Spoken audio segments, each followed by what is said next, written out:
nebo gorjelo nad ravnicom,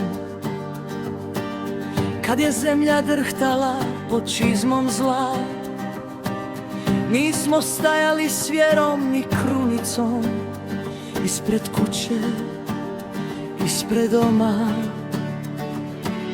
Kad su sirene parale tišinu,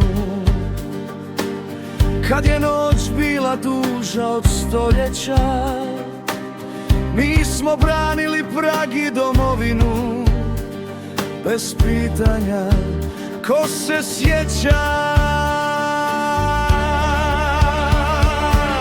Gdje ste bili tad, kad je trebalo stati, kad je srce bilo jače od straha?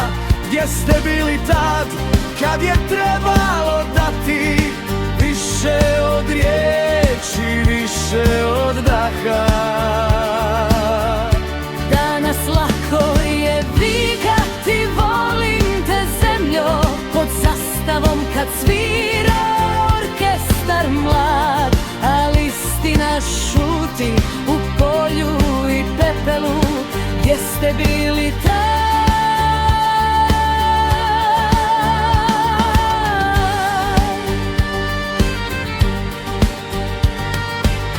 Neki su nosili križ na ramenima, neki su nosili dom u očima, neki su ostali u spomenama, među imenima na pločama.